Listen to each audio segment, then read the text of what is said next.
Plane আকাশে উড়াল দেওয়ার সময় এসে গেল। জানালা দিয়ে বেশ কিছু সময় তাকিয়ে রইলাম। অশ্রুকণাগুলো কখন যে আপনা আপনি আবার ঝরতে লাগলো টের পাইনি। ধ্যান ফিরতেই শীটের সাথে মাথা এলিয়ে দিয়ে চোখ বন্ধ করে ঘুমানোর চেষ্টা করলাম। বাড়িতে পৌঁছাতে পৌঁছাতে ঈশানের প্রায় সকাল হয়ে এলো। আস্তে করে ড্রয়িং রুম থেকে নিজের রুমের দিকে পা বাড়ালেই পেছন থেকে ডেকে ওঠেন জাবেদ সাহেব। ঈশান ধরা পড়ে গেছে ভেবে নিজের জিহ্বা দিয়ে ঠোঁট ভিজিয়ে নিয়ে নিজেকে প্রস্তুত করে নেয় বাবা মায়ের প্রশ্নের জন্য। জাবেদ জিজ্ঞাসা করলেন, কোথায় গিয়েছিলি? ঈশান তার দিকে ঘুরে জবাব দিতে যাবে তখন তার মা তাকে জড়িয়ে ধরে কান্না করতে থাকে। কিন্তু ঈশানের ছোট মাথায় বোধগম্য হচ্ছে না তার মা কান্না কেন করছে। বাবারে, তুই কই গিয়েছিলি? জানিস আমরা কত ভয় পেয়ে গিয়েছিলাম।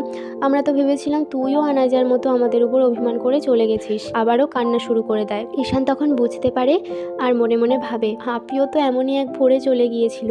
তাই হয়তো মা বাবা মনে করেছে আমিও আপির মতো চলে গেছি। কি হলো, কি ভাবছিস? কিছু বল। জাবেদ বলল, আসলে আমি জানি না কথাগুলো তোমরা কিভাবে নেবে, তবে তোমাদের না জানালেও নয়। মা জিজ্ঞাসা করলো, কি কথা বল। আপি আজ ভোর 4টার ফ্লাইটে তুরস্কে চলে গেছে। এতটুকু শুনে তারা দুজনে ধপ করে বসে পড়ল। ঈশান তাদের দিকে তাকিয়ে দীর্ঘ শ্বাস ফেলে আবার বলতে শুরু করলো, আপি প্রথমে অ্যাডমিশন টেস্ট দেয় এবং আল্লাহর রহমতে ঢাকা মেডিকেল এবং ঢাকা বিশ্ববিদ্যালয় উভয় জায়গায় চান্স পায়। আর তোমরা তো জানোই আপির দেশের বাইরে গিয়ে পড়ার ইচ্ছে ছিল, তাই আপি স্কলারশিপের জন্য আবেদন করে আর সেই সুযোগটাও পেয়ে যায়।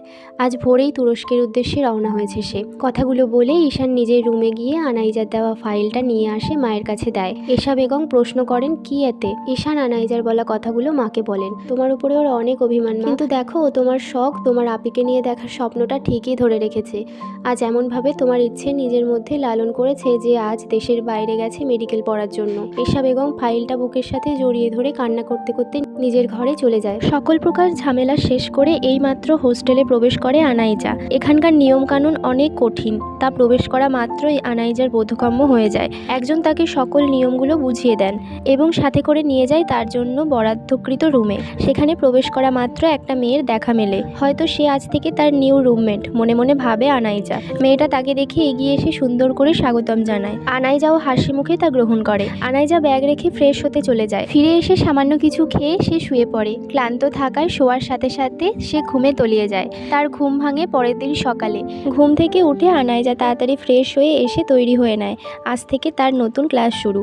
আনাইজা ব্যাগ থেকে সাদা রঙের স্ট্রেট কাট কুর্তি বার করে পরে নেয়। তারপর চুলগুলো হালকা উঁচু করে ঝুটি করে কাঁধের সাথে ব্যাগ ঝুলিয়ে বেরিয়ে পড়ে। আনাইজা হ্যাচেটেপে ইউনিভার্সিটিতে চান্স পেয়েছে। হ্যাকেটেপ ইউনিভার্সিটি তুরস্কের আঙ্কারা শহরে অবস্থিত। এটি আঙ্কারা শহরের অন্যতম প্রধান এবং সম্মানজনক ইউনিভার্সিটি, বিশেষ করে মেডিকেল ফ্যাকাল্টির জন্য। পরবর্তী গল্প।